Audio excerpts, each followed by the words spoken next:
Everybody in the parliament wasn't happy yesterday, as this one parliamentarian made it very clear.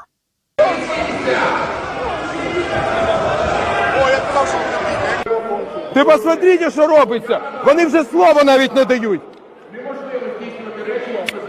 Які речі здійснювати? Які речі? Я хочу виступати і говорити по своїй правці. And one of the things he was upset about was Zelensky had this kind of caustic and casual dismissal of any move to demobilize, because there's this issue that some of these guys have been mobilized for the whole period of the war, so 3.5 years, and they're just psychologically and physically exhausted, and a lot of them want to come home. What a shock.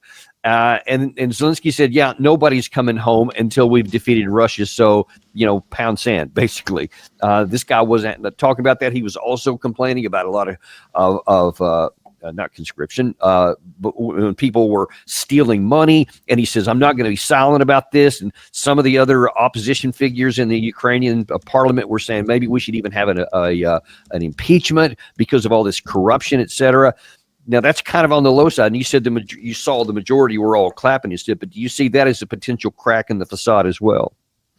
Well, that parliamentarian is not just any parliamentarian. That is one of the ringleaders of the Odessa massacre at the trade unions building in May of 2014, a really seminal event in terms of the sort of far-right violence, if you will, against ethnic Russians. And it's one of the things that really fomented the civil war that broke out in 2014, because that's exactly what happened in 2014. So, and he's also photographed with Nancy Pelosi. He was there with Mike Pompeo when he was in Ukraine recently. So to see him upset at the Zelensky regime, if that indeed was the case, or not happy with how the things are going, that's quite interesting because that's one of the real extreme radicals, extreme far-right radicals. And so aligned with neo-Nazi factions and so forth. So, what's interesting, I saw an article with Jacques Spaud, who's a Swiss NATO intelligence, retired or former NATO intelligence, and he said recently, I forgot which broadcast it was on, but he's someone who called this chapter and verse, by the way, from day one in 2022.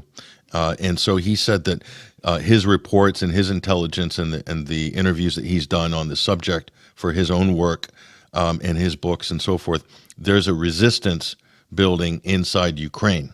So you have a bizarre situation, even in Kiev and some of these areas.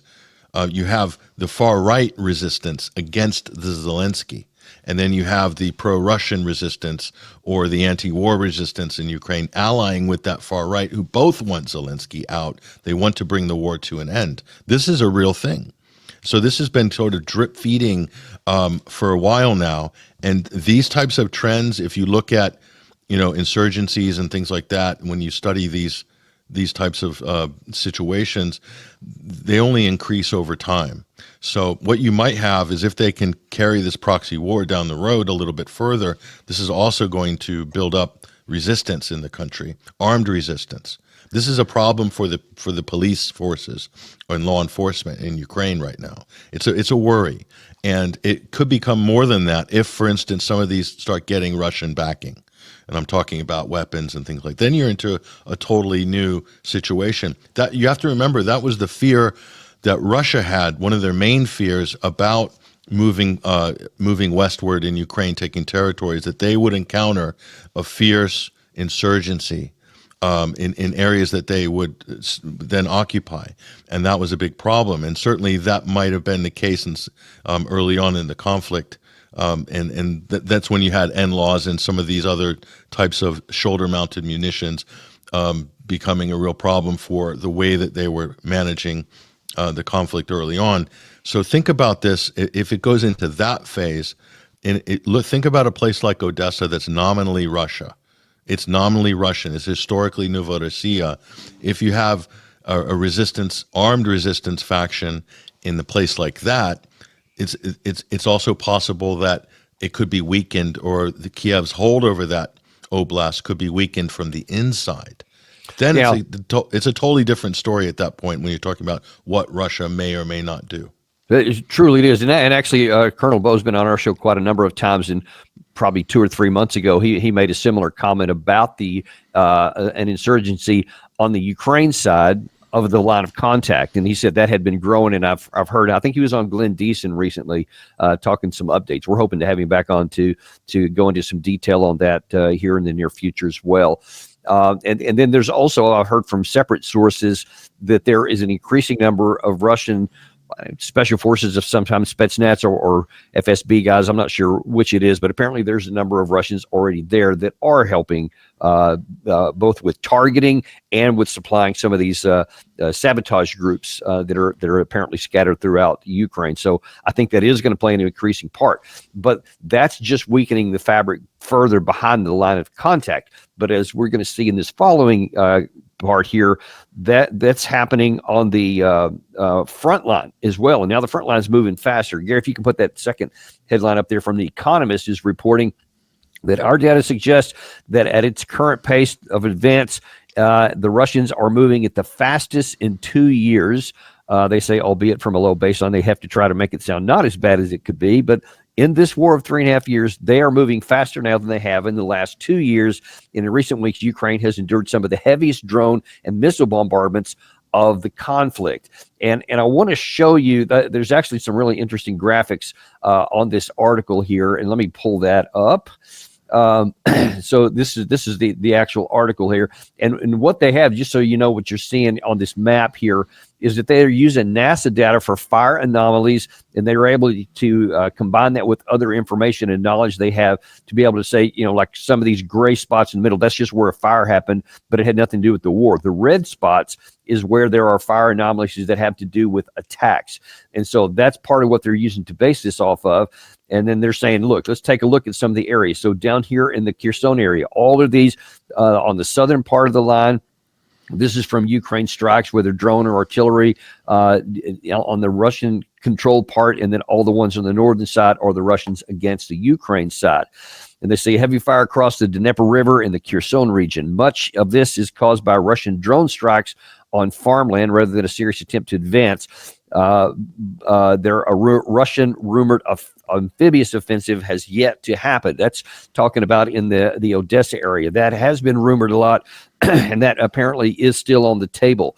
But these strikes, especially here in some of these areas in this part of the Zaporizhia front, there's been a lot of action here, and actually Russia's been making some, the Russian side has been making some progress on that side of the front. And these are basically in preparation for more ground offensives here. And then we roll up here up into the Sumy region, where it says 50,000 strong force has been attacking in the Sumy region. They say that our model detecting artillery fire and explosions, Ukraine is badly outnumbered, but they are holding the front. From other reporting that I get, however, is that the Russians are just holding these guys in place here, and they have stopped trying to advance forward into Sumy, because they have actually taken some of the troops out to move them elsewhere on the eastern front, but they left enough here to hold the front so that the Ukraine side can't also withdraw some of its forces. But then you get into the areas where a lot has been happening.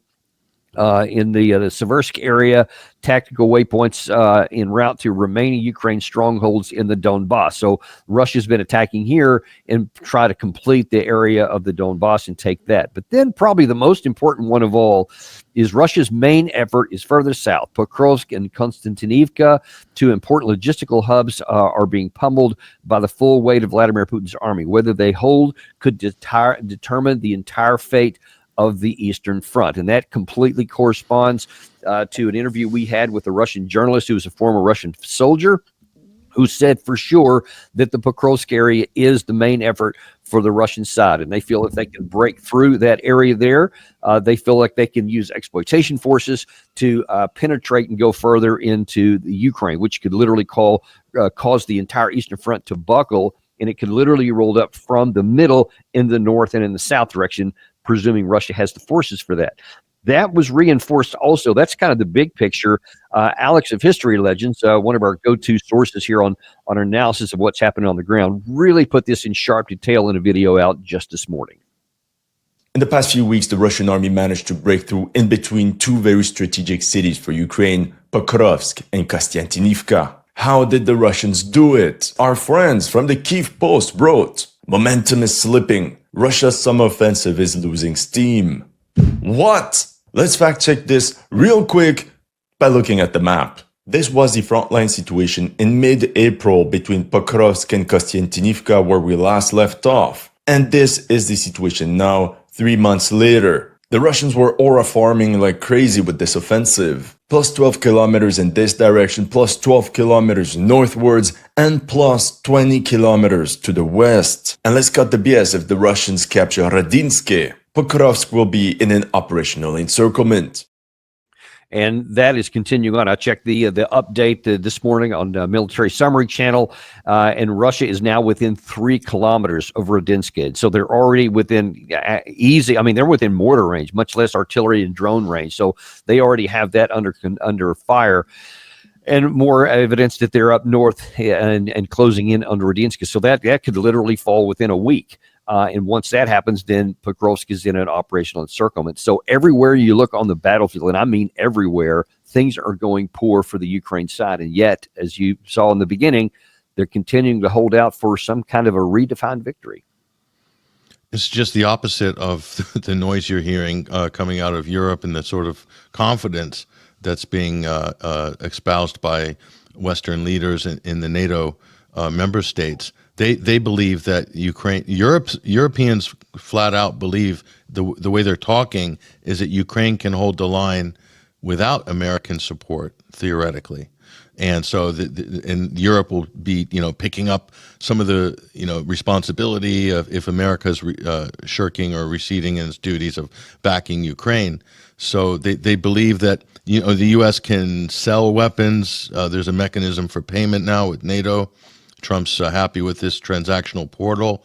And by the way, it's so funny because you had this, flash of almost high IQ brilliance by Kalia Kallas, the permanent representative, second in command at the European Union. She remarked that, well, the United States says it's helping Ukraine, but we're the ones who are paying for the weapons.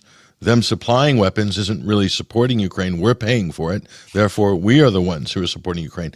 It's very close to actually truth. So I was impressed that she was able to muster that kind of courage to kind of make a sidewinding remark at the United States. That's interesting.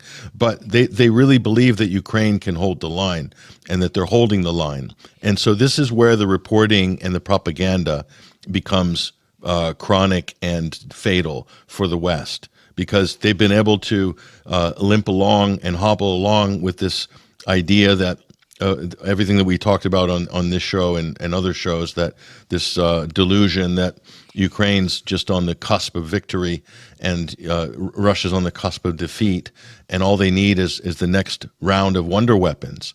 And they really believe those wonder weapons are coming. The British are absolutely committed to this new kind of Operation Spider's Web, drone swarms, things like this. They really believe that this is going to be, as they say in the West, as they say at the Naval War College in Monterey or in Washington, D.C., a revolution in military affairs is about to begin. And there have been many RMAs throughout this conflict in a certain way. Certainly with drone technology, that's the case. But these are tactical RMAs. They're not necessarily going to... Well, see, and I argue it's not a revolution in military, it's an evolution. I think is probably a better way to put it. An EMA. Yeah, it doesn't sound as good, so they don't use it, but that would make a good PhD paper, Danny, if you want to go back and get your next qualification.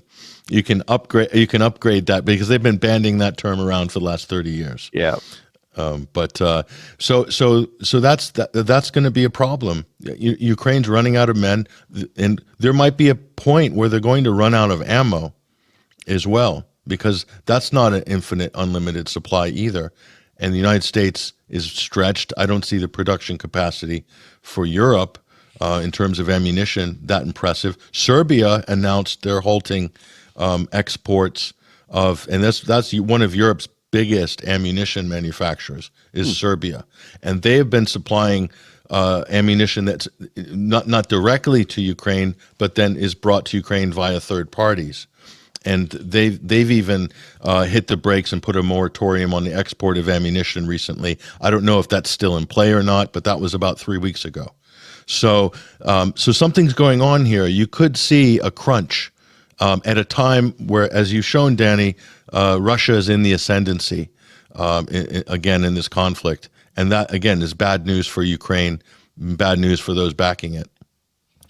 And and this the whole pace of keeping the fiction going is taking on a really an increased fervency, I'll say, at the top of the West. And what I think may be going on is that there are those who recognize that crunch you're talking about could come, and that could be a really inconvenient thing if the Ukraine side, if their military collapsed, because then that would put an end to some of this. Or would it? Because I think now then they're trying to stretch the canvas at NATO to say, hey, this is actually something of future Russian aggression and Chinese aggression. And we showed a couple of days ago where Mark Rutte, the NATO Secretary General, was saying, hey, look, we have to get ready and we have to build up our forces because China is growing up and they're getting ready to take Taiwan, and he's going to pick up the phone. He's going to call Vladimir Putin and have him attack us once they're ready to do that. And look, this could be in 3 to 5 to 7 years. This is coming quick and we got to move. That's what he said earlier in the week. And then I believe this was just yesterday, you had the new Supreme Allied Commander, General Grinkowicz, an American Air Force general, backed him up.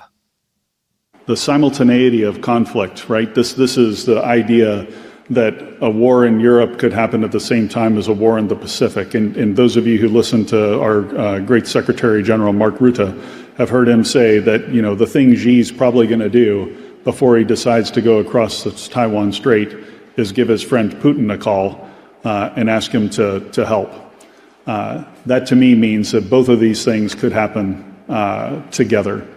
We're going to need every bit of kit and equipment and munitions that we can in order to meet that. And we've all heard the year 2027. That's just 2 years away when we think that Xi could be ready to make his move and that phone call to Putin might come. So 2027, that's just right around the corner. So apparently there's just huge war and we got to hurry up and get ready for it. What do you make of all that? I want to sort of defer to his better expertise because he's certainly more qualified than me. But the idea that China would need Putin to come to their rescue to do whatever they want to do in Taiwan, I just find that to be preposterous, seeing that China is a country of 1.2 billion and they have a substantial military and arsenal.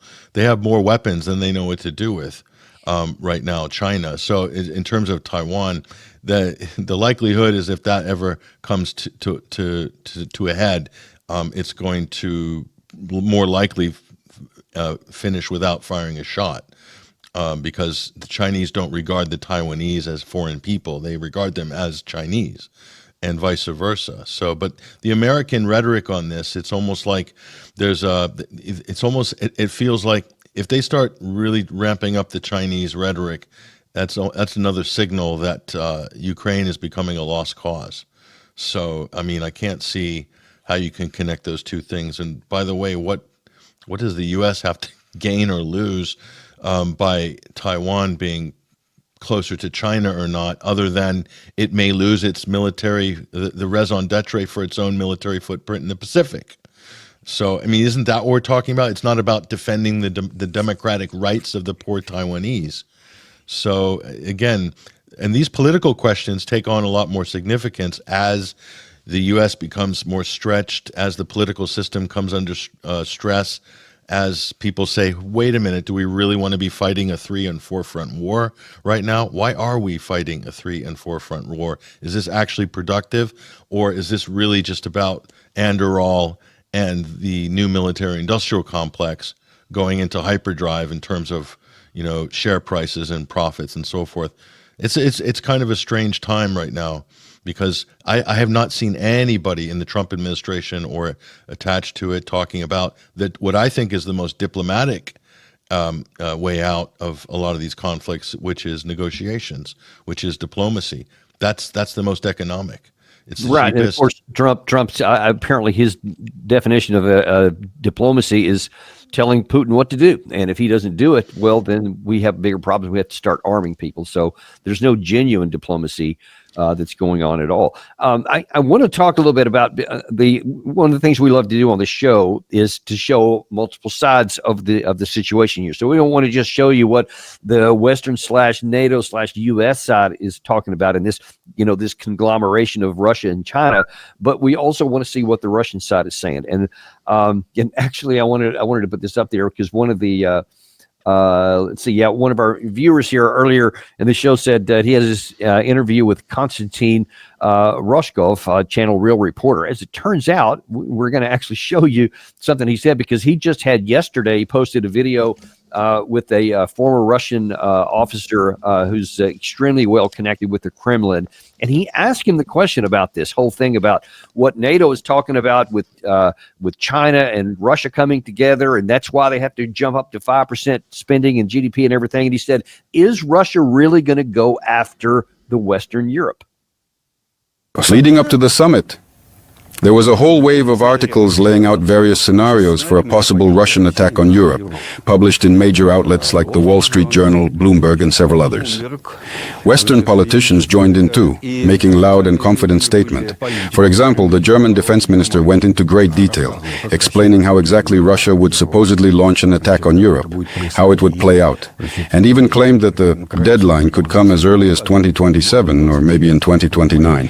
The very first thing any military strategist has to do is define the objective. And that's exactly the problem when we look at these claims about Russia supposedly planning to invade the Baltics. Whenever I try to figure out what Russia's actual goal in such a scenario would be, I just throw up my hands. I honestly can't think of any logical objective.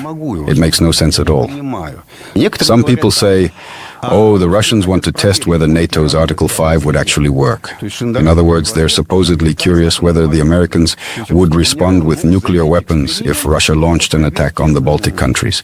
So, according to this theory, Russian generals might start some bizarre experiment to test NATO's solidarity. It's like kids poking a sleeping bear with a stick. Hey, what happens if we poke it? Let's try. But honestly, that just sounds childish to me. That's why I see all this talk for what it really is. Propaganda aimed at convincing everyone that they have to spend 5% of GDP on defense. I mean, I come to the same conclusion that what possible motivation would Russia have to want to conquer Western lands and potentially trigger an Article 5? And yet that kind of analysis is never even done on the Western side, or at least it's never talked about, which makes me think, and this is what I'm asking you, that this truly is just, no, let's keep the threat of war up there so that we can keep the gravy train rolling. I mean, it seems pretty crass, but I mean, it's pretty plausible based on the evidence we have. Well, the other danger here, Danny, is that there are people in leadership positions, including Mark Rutte. I've not heard him. This is the problem with having no functional media, okay? That a good journalist would be able to, at a press conference, pin Mark Rutte down and say, where do you stand on Article 5? Suppose you launch, you help Ukraine, you assist them, you give them the weapons to hit Moscow, and then Russia then retaliates at the source of those weapons in European factories in Germany or whatever. Where would you stand on that? Would you consider that an Article 5 violation, or do you take responsibility for making that situation happen? Like that's what would really help, but we don't have that, and so Article 5 is not. It's not a dead hand automatic trigger. First you have Article 4 and you go into consultation, and then the member states will decide whether they want to participate.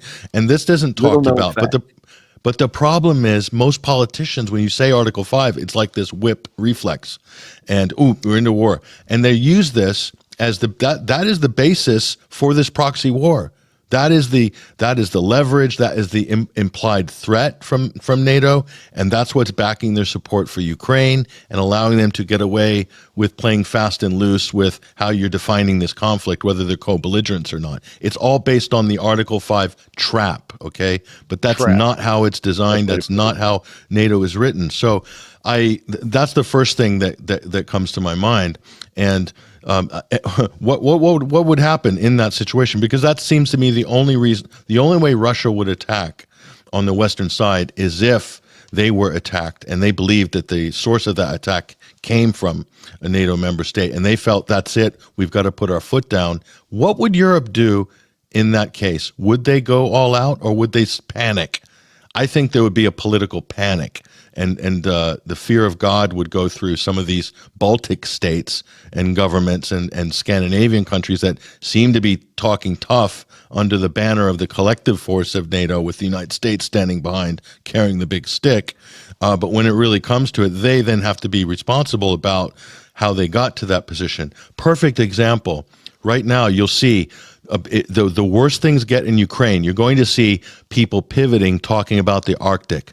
Oh, we need to arm the Arctic. We need to increase our, Russia and China are basically taking over the Arctic Northwest Passage. And that's where people are going to want to safely redirect their resources. Safely.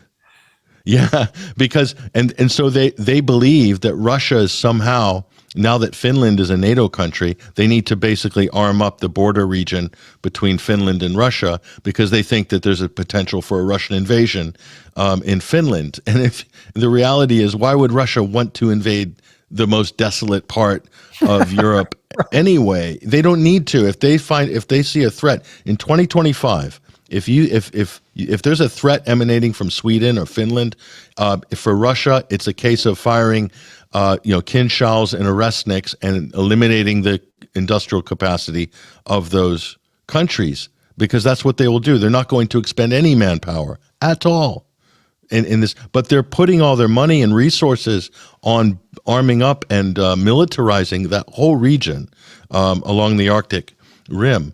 And because they believe that this is a new front, basically. And again, you're right, Danny. It's a sinkhole for money first and foremost. But haven't we already gone through these drills during the Cold War? I mean, those were still contentious areas, although Finland and Sweden were neutral. Now they're members of NATO. The West believe that, well, no, we need to really back them. And Sweden's got to raise its conscription level for men to the age of 70. I'm not joking. That's what they're proposing this week, because they say that all the experienced officers need to have the ability to be welcome into the conscription. So welcome. So 70 it could be that could be the new ceiling for conscription in Sweden. So they're already kind of getting into that war mode. Whether they're prepared or able, or if there's going to be any kind of meaningful conflict between these two countries, that's another story. Well, let's certainly hope not. One other thing I wanted to talk about before we let you go, this is from the the diplomatic perspective. So we've been talking about the military so far, but primarily there's also a diplomatic engagement going on from the Russian side.